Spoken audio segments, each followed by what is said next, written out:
निर्देशांक ज्यामिति coordinate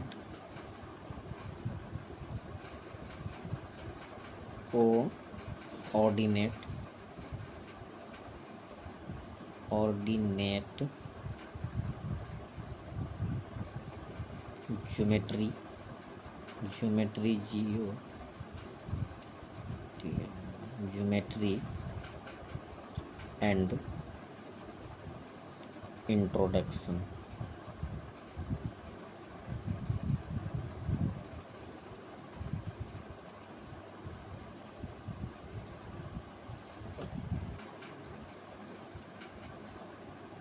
coordinate geometry and introduction, exercise 3.1, class 9th Bihar board. आइए एक्सरसाइज शुरू करने से पहले कुछ बेसिक कॉन्सेप्ट को हम लोग जान लेते हैं। ये जो दो रेखा आप देख रहे हैं लाइन, आप कह सकते हैं इस लाइन को क्षैतिज रेखा, आप इसको क्षैतिज रेखा भी बोल सकते हैं। ये क्षैतिज है, क्षैतिज। और ये जो सीधी रेखा खड़ी है इसको आप बोल सकते हैं ऊर्ध्वाधर,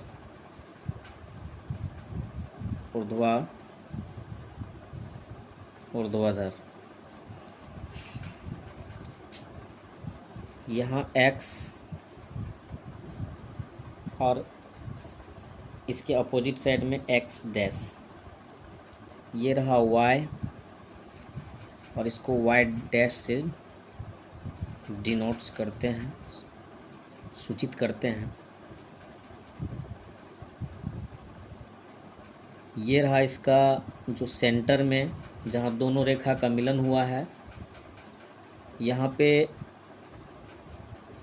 जो पॉइंट्स होते हैं, यहाँ पे जो बिंदु होते हैं, इससे 0 0 यहाँ का मान होता है। आप इसे मूल बिंदु भी बोल सकते हैं, आप इसे मूल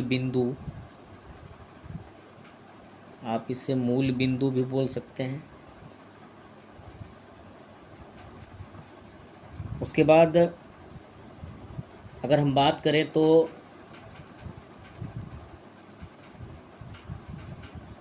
इसको प्रथम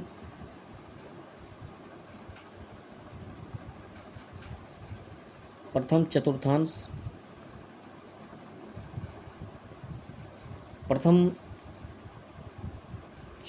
भी बोलते हैं और इसको द्वितीय चतुर्थांश,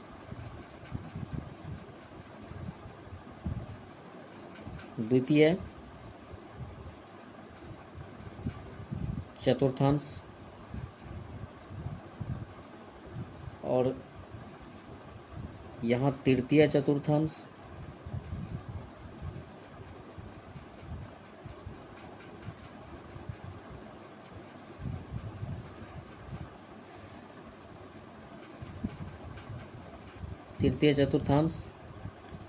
और ये हो जाएगा चतुर्थ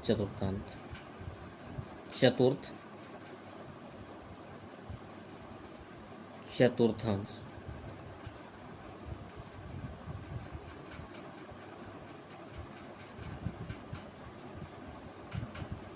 फर्स्ट, सेकंड, थर्ड, फोर्थ।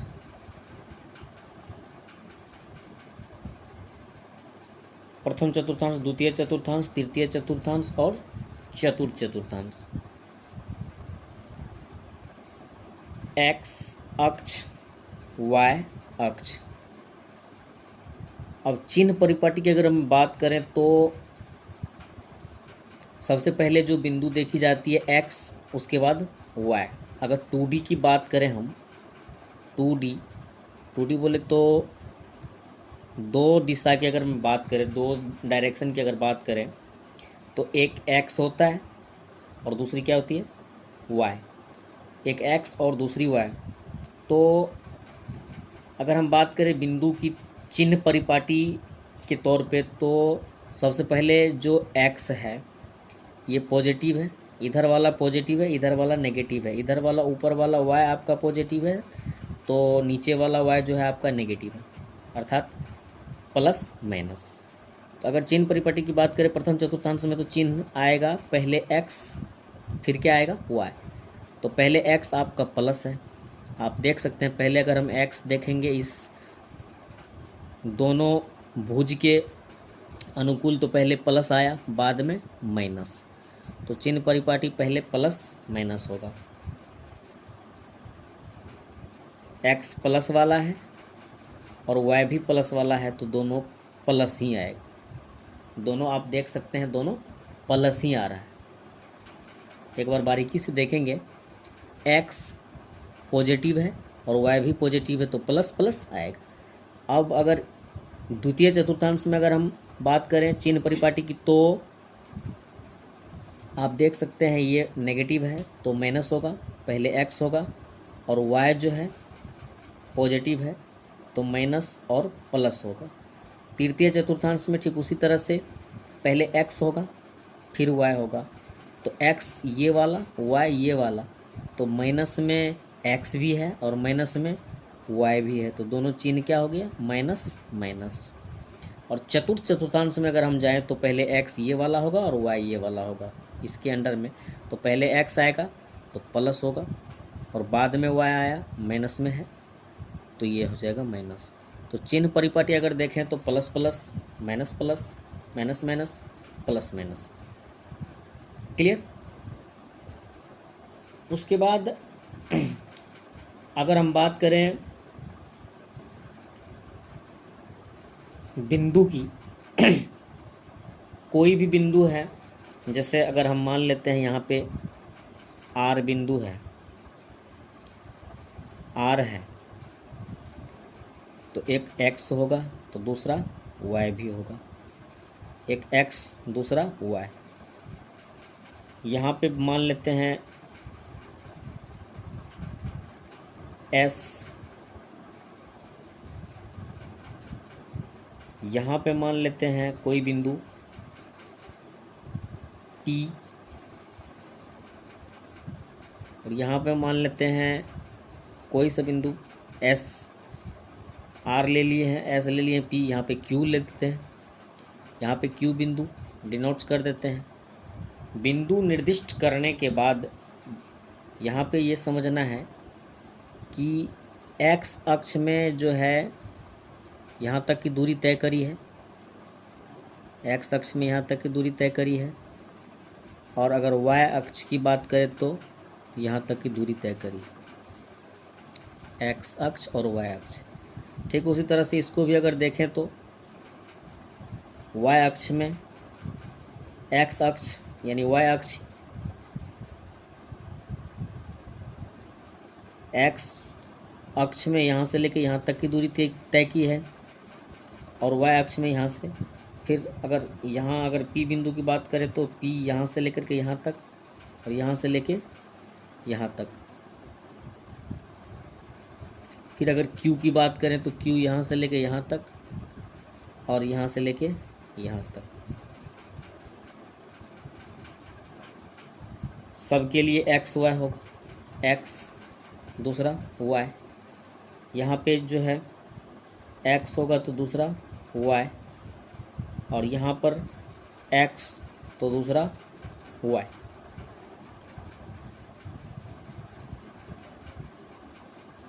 और भी एक दो पॉइंट्स है जिसको हम देख लेते हैं।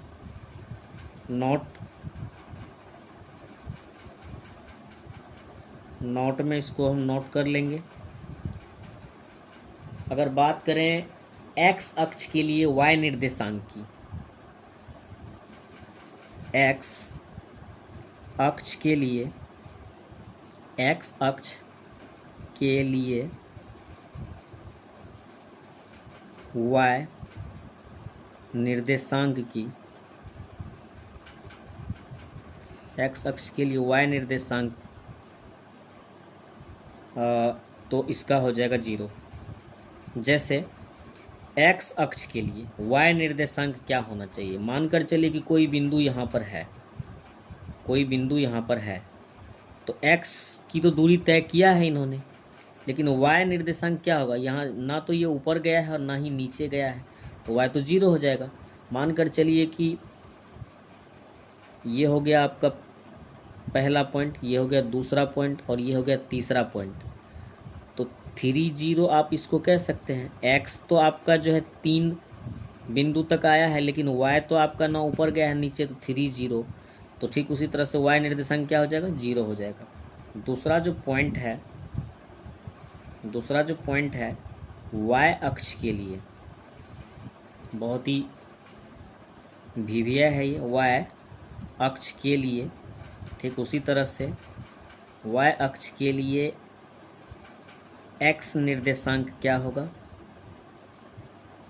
एक्स निर्देशांक वाई अक्ष के लिए एक्स निर्देशांक भी आपका 0 हो जाएगा। ये ऑब्जेक्टिव में भी आपको आ सकता है और बराबर इस टाइप का क्वेश्चन आता है। रही बात अगर किसी बिंदु को मानकर चलिए हम P से डिनोट्स किए, सूचित किए, P कोई बिंदु है, तो उसमें आपको एक रहता है x तो दूसरा y रहता है। एक क्या है x और दूसरा क्या है y है। इस x को आप बोल सकते हैं भुज, और y को आप बोल सकते हैं कोटि। y को क्या बोलेंगे, कोटि। x को भुज और y को कोटि से भी हम डिनोट्स करते हैं। तो ये थे निर्देशांक ज्योमेट्री के कुछ बेसिक कॉन्सेप्ट,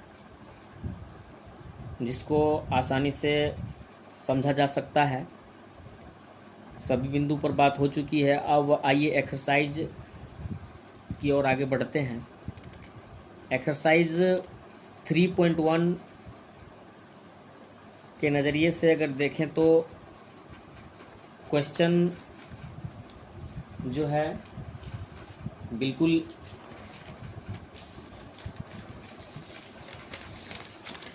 अच्छा से इसको समझा जा सकता है।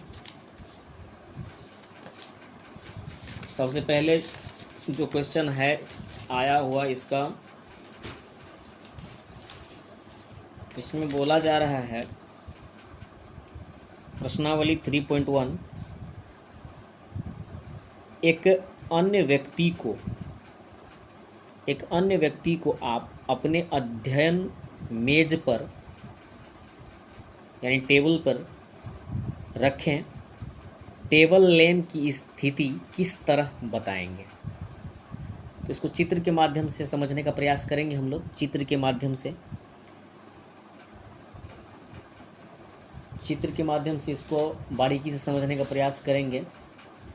ज़्यादा डिफ़िकल्ट है नहीं। आइए इसको चित्र के माध्यम से समझते हैं। एक छोटा सा टेबल बना लेते हैं हम लोग। एक छोटा सा टेबल बना लेंगे।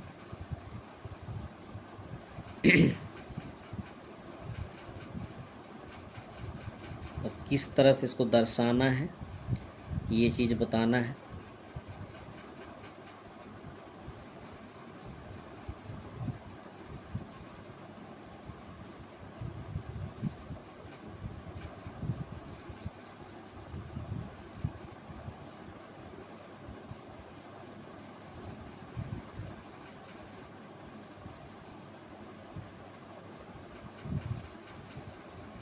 छोटा सा टेबल आपका बनके तैयार है।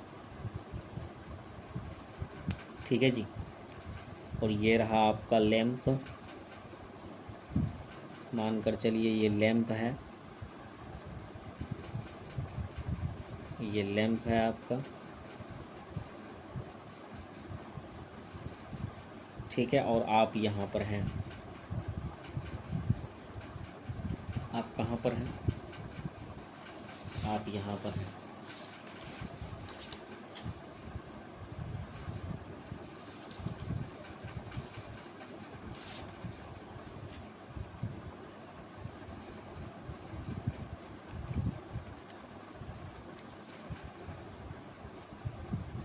स्थिति को दर्शाना है।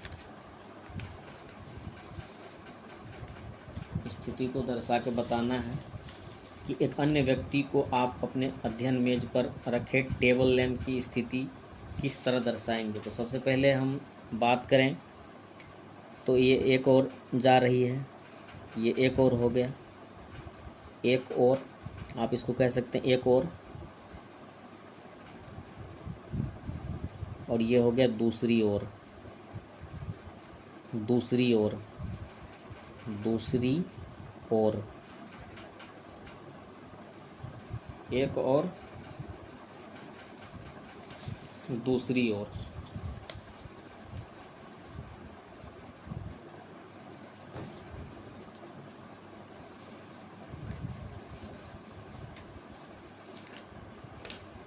एक और, दूसरी ओर। तो लैंप की जो स्थिति होगी आपको पहले से पता है, ये इधर x और इधर y। तो आप कह सकते हैं कि लैंप की जो स्थिति है ना, लैंप की जो स्थिति है, लैंप की स्थिति, अगर हम बताएं लैंप की स्थिति को, मानकर चलिए P लेते हैं तो ये x तथा y होगी। लैंप की स्थिति क्या हो सकती है, x y होगी। यही आपका आंसर होगा। पहला जो स्टेटमेंट था इसका कि एक अन्य व्यक्ति को आप अपने अध्ययन मेज पर रखे लैंप, ये जो लैंप है ना, की स्थिति किस तरह बताएंगे, तो आप इसको इस तरह से चित्र के माध्यम से बता सकते हैं। ये एक और हो गया, ये दूसरी और हो गया, इधर x है तो इधर क्या है आपका y है। तो दोनों बिंदु को, लैंप की स्थिति को आप बता सकते हैं। लैंप मानकर चलिए यहाँ पर है तो इधर से x, इधर से x और इधर ऊपर की ओर उठेगा तो y। तो यानी कि आप P बिंदु मानकर चलिए यहाँ पर जो लैंप है P है, तो आप इसको जो है दर्शा सकते हैं x और y। तो इस तरह से इसको समझा जा सकता है। दूसरी बात, आप इस क्वेश्चन को भी देखें, दूसरी क्वेश्चन को। सड़क योजना, एक नगर में दो मुख्य सड़कें हैं, दो मुख्य सड़क हैं जो नगर के केंद्र पर मिलती है, नगर के केंद्र पर मिलती है। ये दो सड़कें उत्तर दक्षिण दिशा और पूर्व पश्चिम की दिशा में हैं। नगर की एक अन्य सभी सड़कें इन मुख्य सड़कों के समांतर परस्पर 200 मीटर की दूरी पर है, 200 मीटर की दूरी पे है। प्रत्येक दिशा में लगभग 5 सड़कें हैं। 1 सेंटीमीटर बराबर 200 मीटर का पैमाना लेकर अपनी नोटबुक में नगर के एक मॉडल बनाना है। सड़कों को एकल रेखाओं से निरूपित भी करना है। बहुत अच्छा कॉन्सेप्ट है ये। आइए इसको चित्र के माध्यम से समझने का प्रयास करेंगे हम लोग। बहुत ही इजी है, सरल है। आपको